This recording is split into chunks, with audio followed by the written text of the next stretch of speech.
Bismillahirrahmanirrahim. Assalamualaikum warahmatullahi wabarakatuh. We are actually from group 2 from the Basic Discourse Analysis class of Friday, 7 a.m. At this point, today, we are going to discuss several articles regarding with discourse and also gender. We have compiled about 10 articles, and we have reviewed each on every one of them. And after we review all of them, each and every one of them, we will discuss about the research gap that we have from all of those articles. So the first one is going to be presented by Indah Pareza. To Indah Pareza, the time is yours. Thanks to moderator.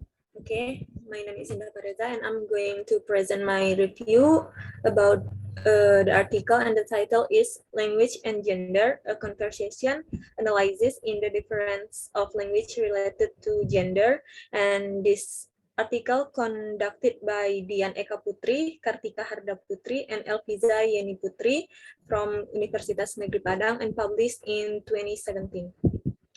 Specific topic address the theory between language and gender with the real talk happen in real life, and the amount of talk and turn-taking did by male and female in conversation.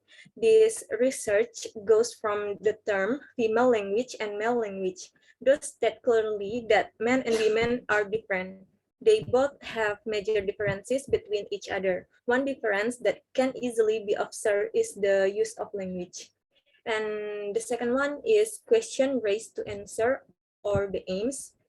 There are two questions in this article. The first one is, do women talk more or less than men? And the second one is, do women and men have different turn system taking? This research will provide answer for the differences made by male and female in their use of language. This research will relate the theory between language and gender with the real talk happen in real life.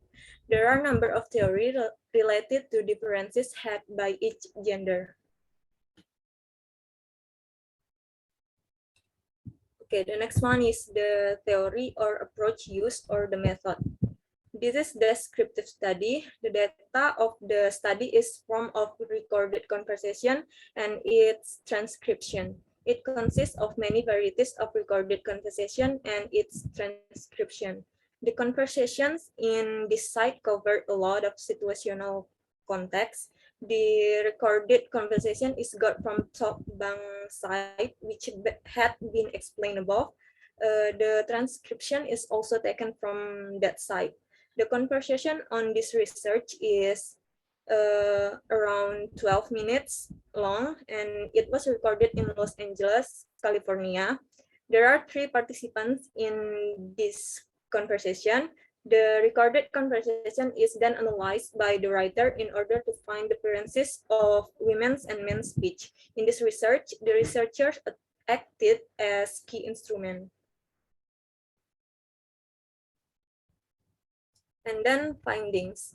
There are numbers of factors which influence the number of utterance from women and men. It can be influenced by the topic and the closeness with the interlocutor. There are 6 topics in the conversation. The conversation mainly talk about the journey had by the couple, Joan and Ken. There were 3 topics related to the journey. They are travel restriction, which is Mexico, and the disease.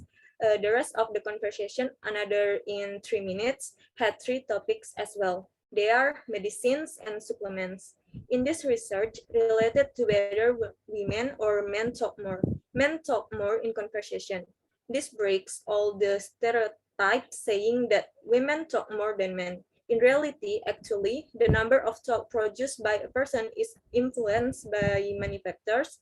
Gender is just one out of a bunch of other factors influencing how people produce their talk. There are 2 types of turn-taking system discussed in this research paper. They are other selection and self-selection. In this research, self-selection turn-taking is the most turn-taking system used in this conversation. From the research, we noticed that the more interesting the topic to the interlocutor is, the more likely self-selection turn-taking happens. And the last one is conclusion. There are two research questions in this research paper. The first one is, do women talk more or less than men? From the research result, the word counted for women is less than men. It means that women talk less than men. In reality, there are many factors that influence one's amount of talk. Gender is just one of many factors. Each gender is also influenced by the culture. In other words, gender does influence the difference in the amount of talk between women and men, but this is just one factor of many others. The second research question is the turn-taking system between women and men. This research shows that the female has the largest amount of self-select turn-taking.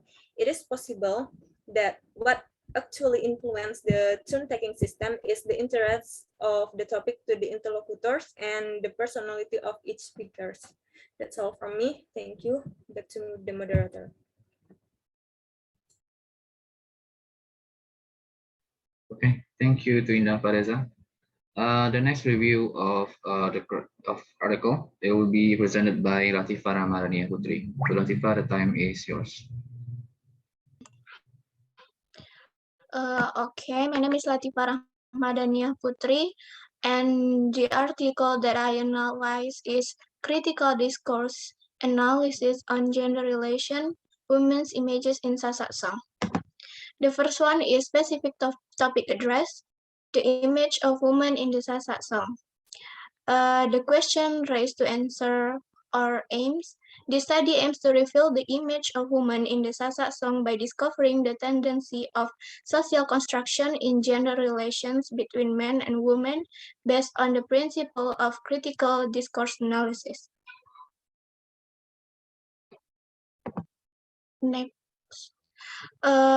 Next theory approach use or method. The study used qualitative research method. The data is collected through a process of text classification, transcript, and translated into Indonesian according to the purpose of the study. Data were analyzed to find the purpose of the research, which is to reveal the image of women in the SASAK song by discovering the tendency of social construction in gender relation between men and women based on the principle of critical discourse analysis. Next findings. The research found 6 categories of women based on the text of SASAK song. The 6 categories are: first one is women's image as subordination. This condition shows that the text represents men dominating all roles and public access, while women are positioned as a complement and supporter. In essence, a relationship of mastery occurs because women are considered to be in a lower social position than men. The second one is inferior woman image. SASAK song portray stereotype by viewing women as weak individual. Weakness in this context is related to physical weakness, weak competence, and perceived life. Through this view, the process of relation between men and women is described to occur between the strong group, powerless, and the powerless group, weakness, even though it is not. And the next, Chitra of Surrender Woman.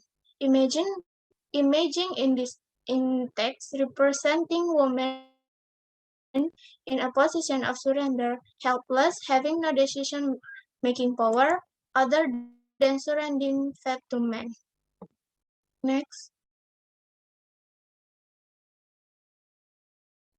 And next, cheap woman's image. The cheap meaning in the text above is not only related to the amount of money, but to the extent that the sensitive form of relation between them as depicted in the text.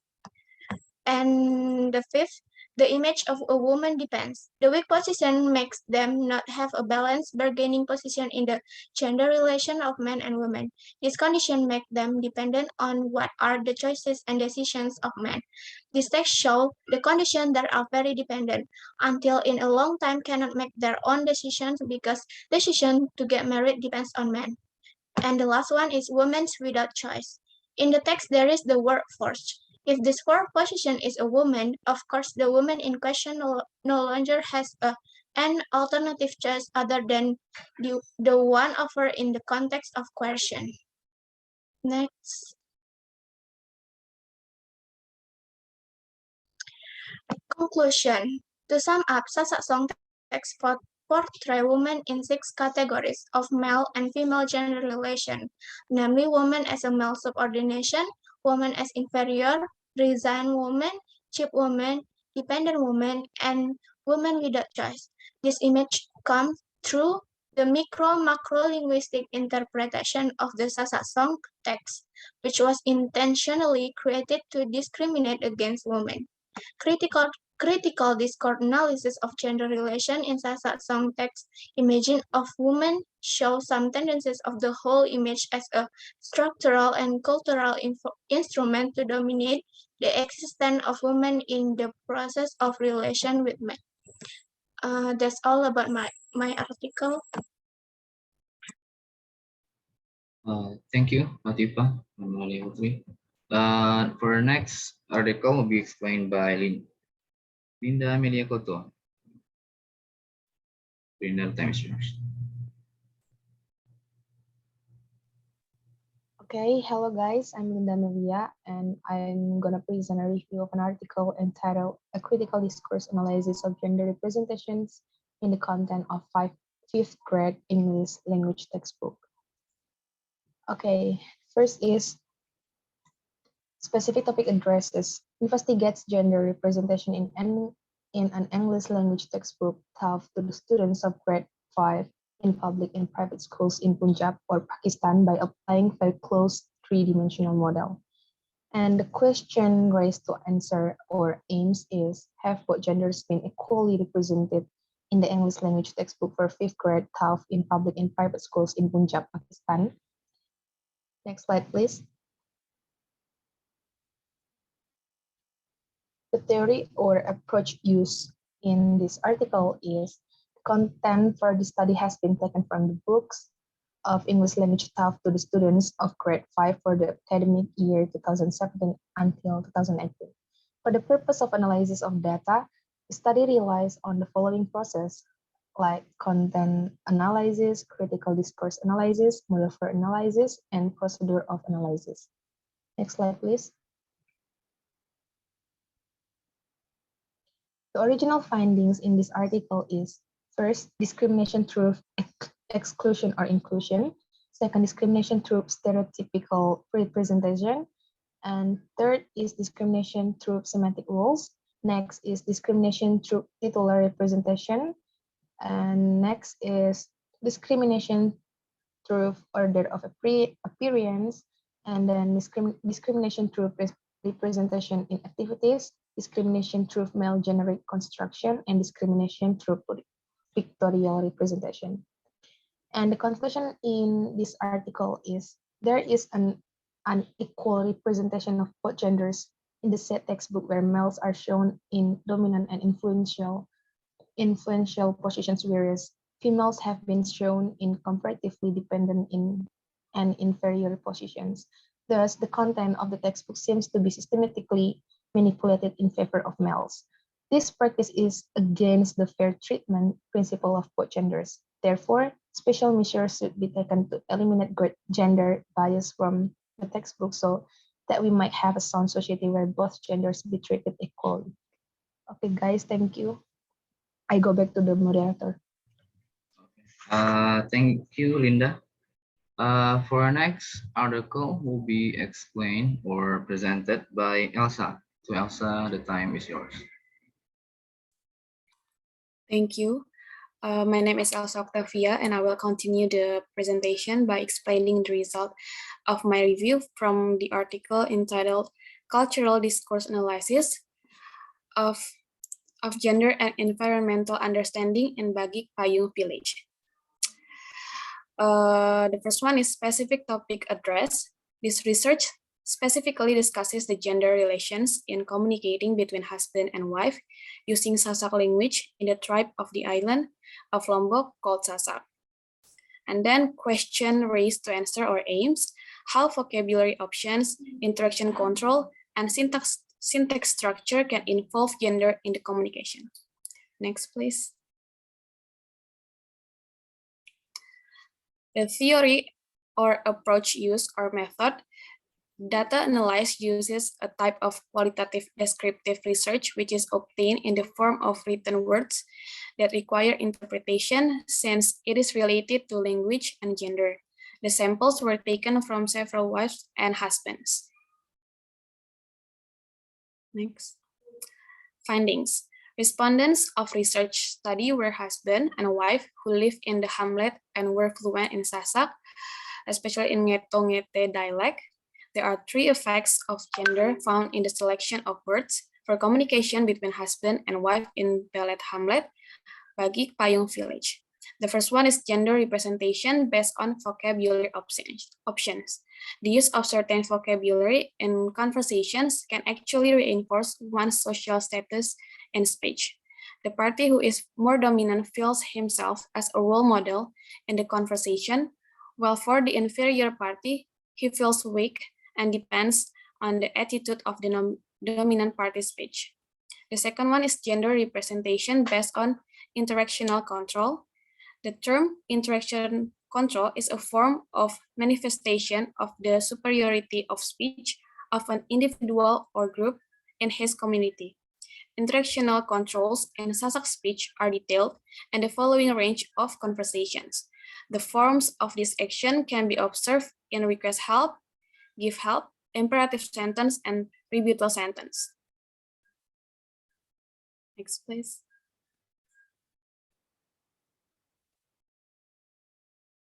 Next. And the last one is gender representation based on syntax structure. The pronouns used by speakers show gender inequality between the 2 parties. Men very rarely use subtle varieties and utterances to women. On the contrary, women who position themselves as obedient and respectful attitudes toward men. This can be seen in the use of subtle varieties by women in each of their speeches with men. The conclusion is the results of the study indicate that the form of conversation pattern classification in SASAK clearly shows gender inequality. Gender inequality is shown based on the choice of vocabulary, interactional control, and syntactic structure, which indirectly shows the various stigma of thinking that suppresses or is suppressed by dominant forces in society. That's all from me. Thank you. Back to the moderator. Okay, thank you, Elsa Octavia. Next, will be explained by Ika. To Ika, the time is yours. Thank you. Hi, I'm Ika Dewita Putri. Today I'm going to explain the review of article titled Revealing the Gender Inequality in PATRICIA MC, CORMICK'S Critical Discourse Analysis. The first one is specific topic address. The specific topic address is gender inequality between male and female in the novel titled Soul. The next is question raised to answer or aims. This study aims to reveal the gender inequality between male and female in the novel titled Soul. It is the representation of Nepalese culture in social life. Next. Next slide, please. Next is theory or approach that used. In this research, the researcher used the critical discourse analysis proposed by BAGIK theory. Next. Findings. The result of this study shows that males tend to dominate over females. Males portray their irresponsibility to their own family. Moreover, women have limited decision powers.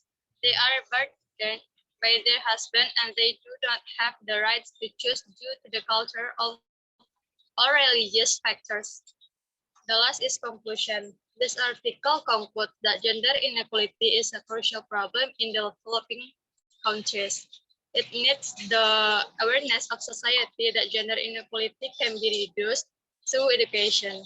The educated people will never stop struggling in any condition, especially for women. They will not have fear to oppose gender inequality whenever it happens toward herself. So that's all about this article. Thank you. Back to the moderator. Thank you, Ika. Next is an article by Sini Sabila. Review article by Sini Sabila. The time is yours. Assalamualaikum warahmatullahi wabarakatuh. I'm Cindy Sabila. The title of the article I'm reviewing is Projecting Gender Identity in Argumentative Written Discourse. Specific topic address. The present paper sought to investigate whether male and female Iranian EFL learners perform differently in terms of using stage and adjustment feature in their writing assignment. Question raised to answer. A corpus comprising 80 argumentative essay written by advanced learner 40 males and 40 females were collected and analyzed respectively. Highlands 2008 framework of stance and adjustment feature include hedges, booster, attitude markers, and self-mention, as well as reader use of adjustment markers such as pronouns, directive, question, answer, knowledge serve as a tertium compressionist of for comparing and constructing the writer corpora created by male and female students. For analyzing the data, a software named Hermetic Word Counter was utilized to determine the frequency of the target tokens. Next slide.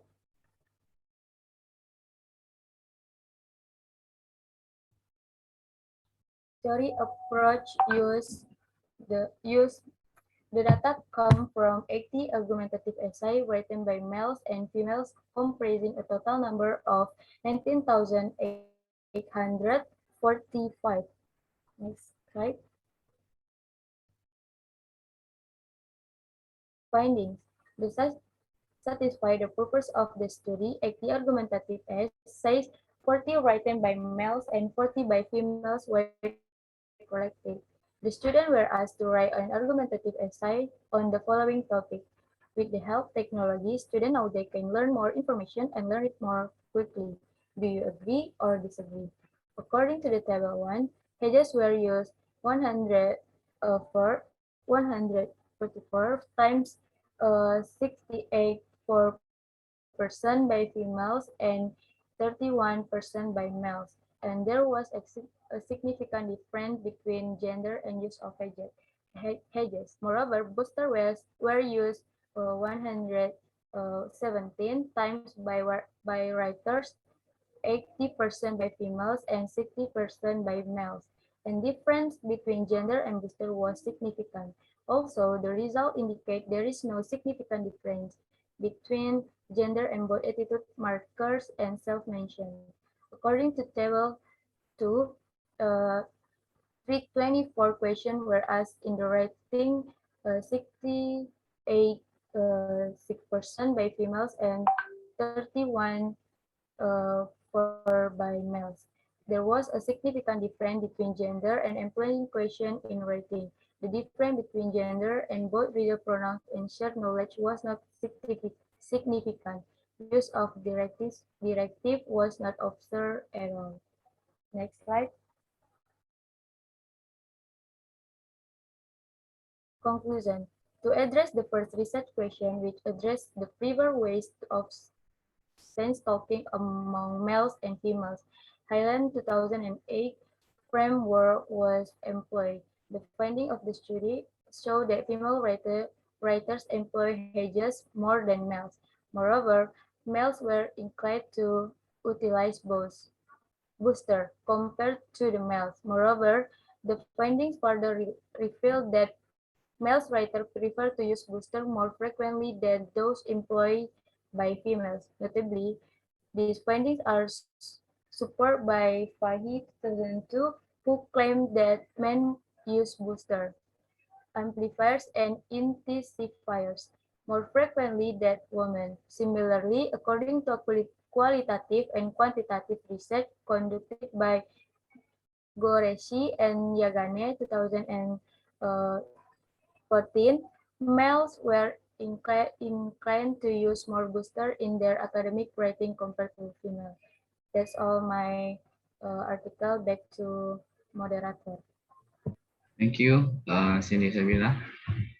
The seventh article will be presented by Aulia Rahmasari. To Aulia Rahmasari, the time is yours.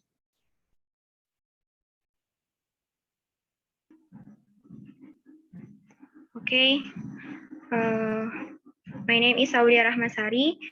The article title is The Representation of Gender Neutrality in Indonesian Physics Textbooks, a Critical Discourse Analysis.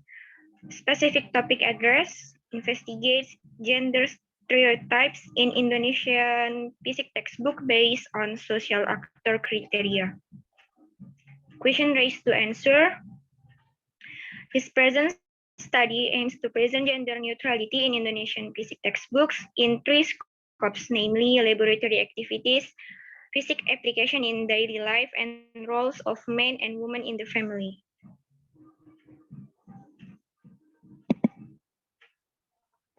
Next. This present study, the theory approach or used in this article, this present study is qualitative research focusing on critical discourse analysis because it investigates gender representation in physics textbooks. Because the selected textbooks are curriculum documents and cultural texts, CDA is the most suitable tool in investigating how these texts represent and construct social realities that are contextually related to certain ideologies through hidden message, according to Widodo 2018. Next slide, please.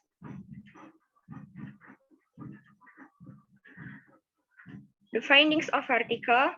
The research is focused on three main aspects based on social actors, such as representation of gender neutrality, laboratory activities, physics application in daily life, and the roles of men and women in the family represented in Indonesian physics textbooks. The first one is related to gender representation. This device shows how men can use this in many mechanical jobs. This means that gender neutrality in the physics application context represents a balance of gender representation by presenting two devices utilized by men and women. This send the message that there is a disparity to place the men more potent than women concerning daily stuff. The second, the textbooks might try to construct feminism and masculinity perception based on the nature of both men and women characters. The situation genuinely present based gender construction in men and women's roles in which the women are not depicted in the unsatisfactory situation. The third, the textbook strongly send the message that men's and women's roles in the family on the track are represented in daily activities in Indonesian culture. In other words, the textbook do not provide other perspective in considering women's position higher than men. Next slide, please. The last one is conclusion of the article. There is a little domination of women in Indonesian physics textbooks in laboratory activities. This is truly good to underpin the contribution of women in the science context. Its implication will affect the female students' interest in taking a science not only in physics learning but also in any field. That's all for me. Back to moderator. Thank you. Thank you, Aulia Rahmasari. Next article will be presented by Hafizul Azizi, myself. So, okay. The title for the article that I review is Creative Marginalization of Gender, a Discourse Analysis of Advertisements in Pakistani Newspapers. This article was published in 2018 by the Journal of Creativity Studies. The specific topic addressed in this article is the role of advertising constructed gender stereotypes between one and the other. Because if we can see in our everyday life, we are bombarded with advertisement here and there and through the media, and not oftenly and not rarely that the advertising sometimes depicted the image of men and women both differently, sometimes mostly are females, and that is why the specific topic in this article for the by the the author, because the topic is what we usually occur what we usually have in our everyday life. Okay, so the question that raised by the author is the how each advertisement uncover the visual and the textual discourse in creating stereotypes which affect men and women behavior following generally established gender role in society. Okay, the theory or approach used by the author. Firstly, the aim of the study is to uncover how visual and textual discourse in creating stereotypes, which affect both men and women behavior, following generally established gender role in society. Now, the research follow interpretative paradigm to conduct qualitative study. The qualitative method used is multimodal discourse analysis, since the sample of the study was 4 English Pakistani newspaper, which 2 advertisements were selected. The study followed Fairclough dimension of CDA. The first one is description, interpretation, and explanation. And as for this visual discourse, the author uses Kress and Lewin's model. Findings. As for the findings, the authors come up with 2 findings, both respectively for the both gender, men and women. The first advertisement is for men, a cheetah running shoes for men. The advertisement of shoes for men show image of running man who was a famous all-rounded cricketer, Shahid Afridi. The image shows a surface message that Afridi wears cheetah running shoes to run fast and is the key for his success.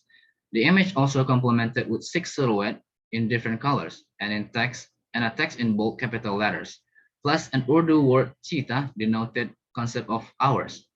The advert targets specific audience, male, through several strategies.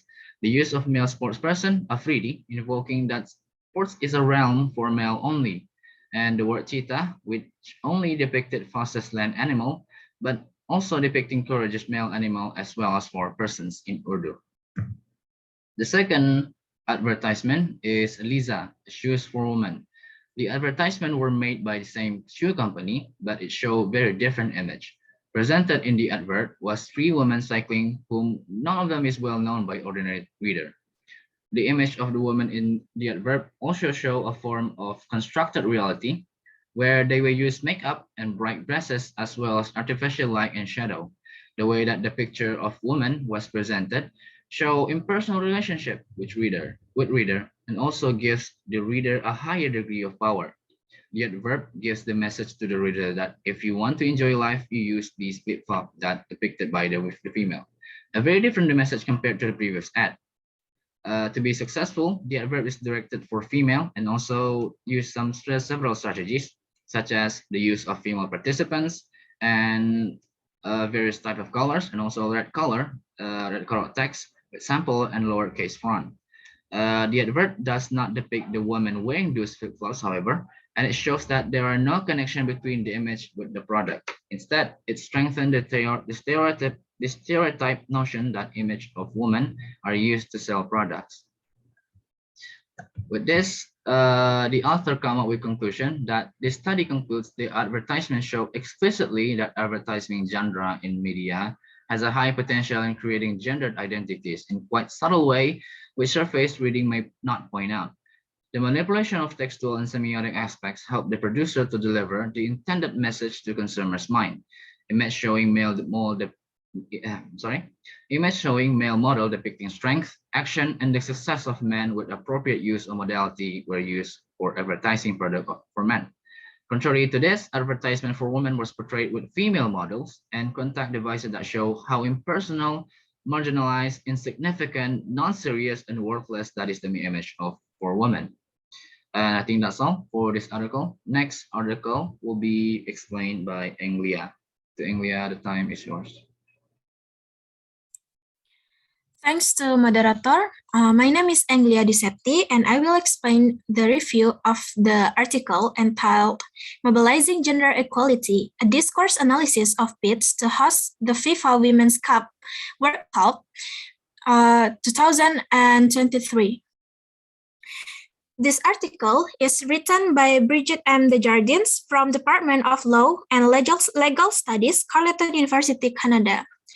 So the question raised to answer from this article are, first, how is gender framed and or mobilized by bidding nations in the WWC 2023 bidding process?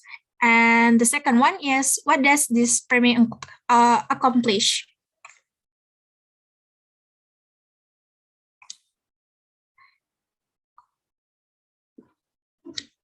Next slide, please. Okay.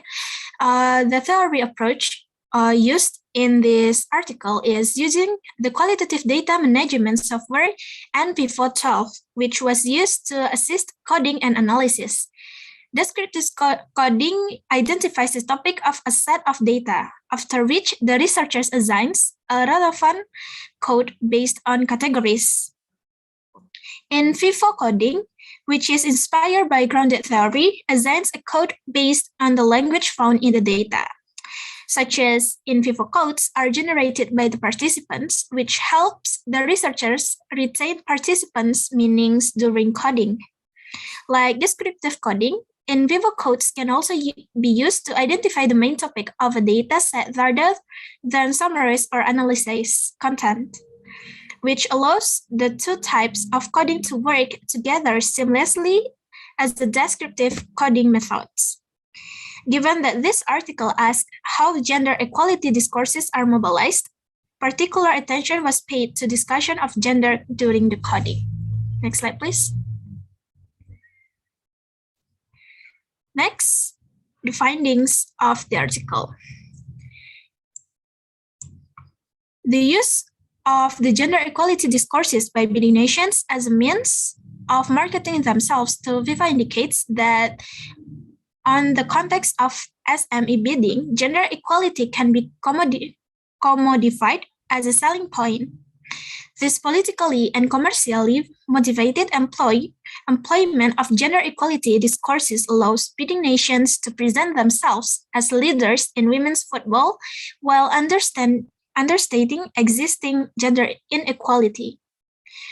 Rhetorically, bidding nations absolve themselves of their contributions to existing inequality to positions themselves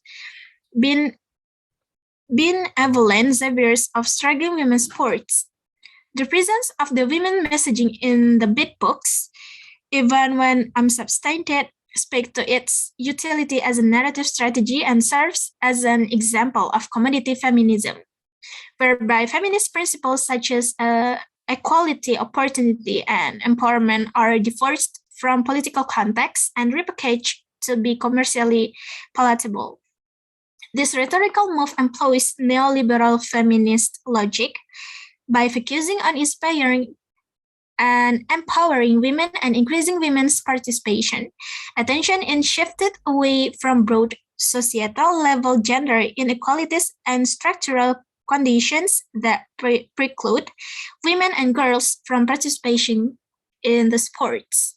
Next slide, please.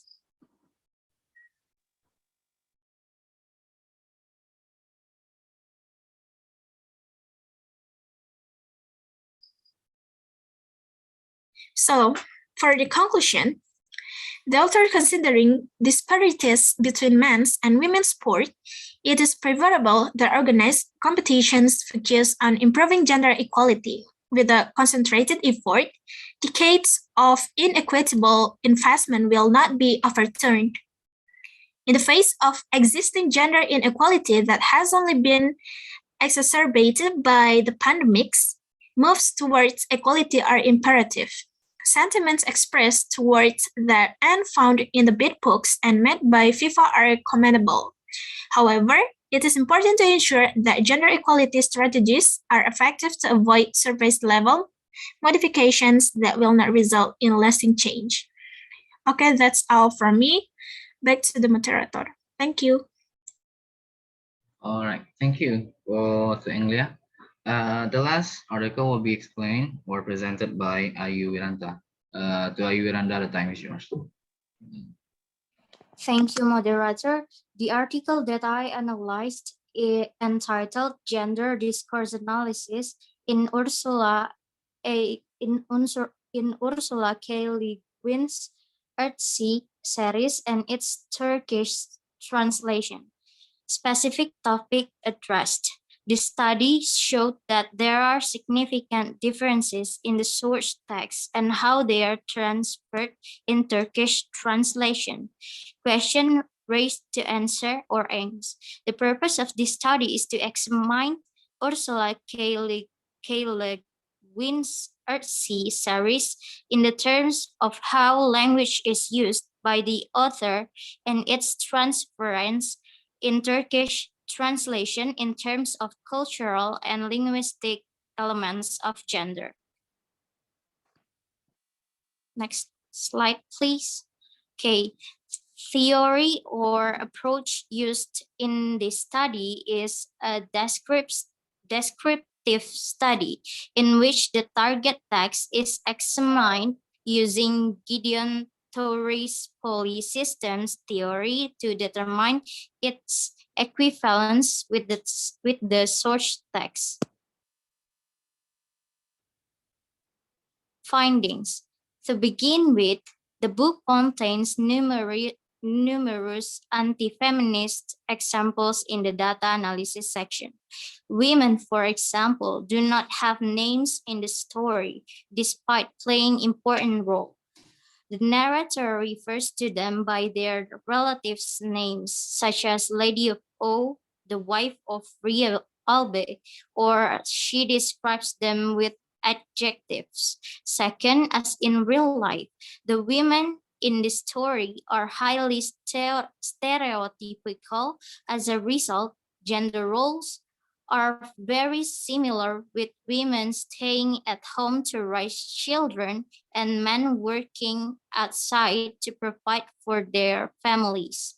Third, there are some anti-feminist illustrations on the word level that humiliate women while praising men. People with unnatural superpowers, for example, are referred to as wizards and witches. In almost all societies, males are referred to as wizards who are associated with positive traits, whereas females are referred to as witches who are associated with negative traits. Next, please.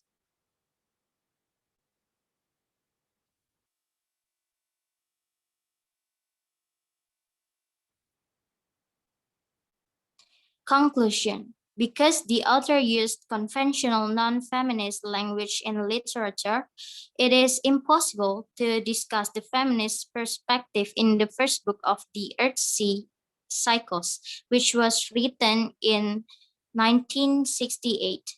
Despite the fact that the series author Ursula K. Le Guin is known as a feminist author, she did not write at least the first book from a feminist perspective.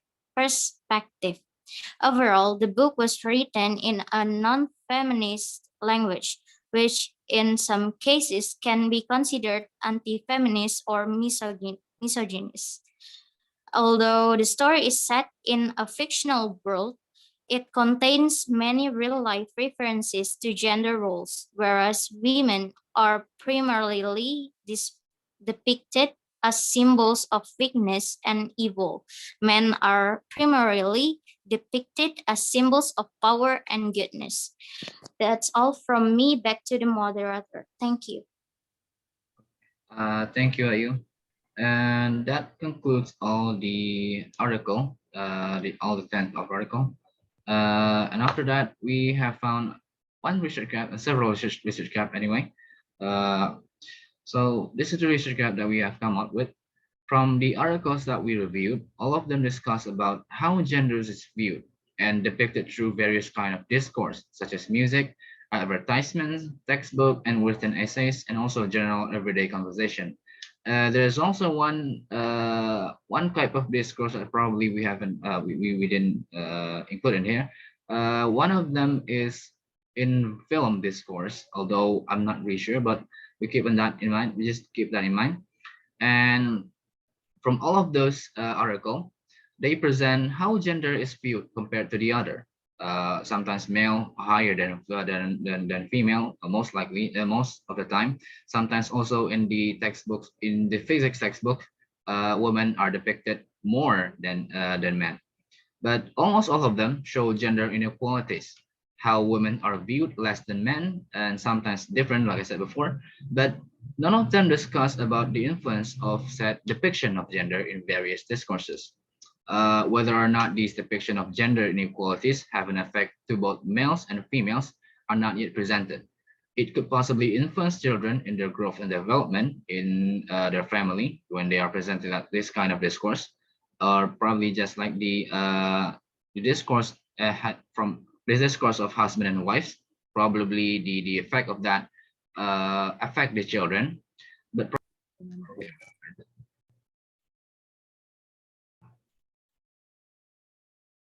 I'm sorry, having a little trouble with the internet, but let me reprise back. Where is it? Where is it?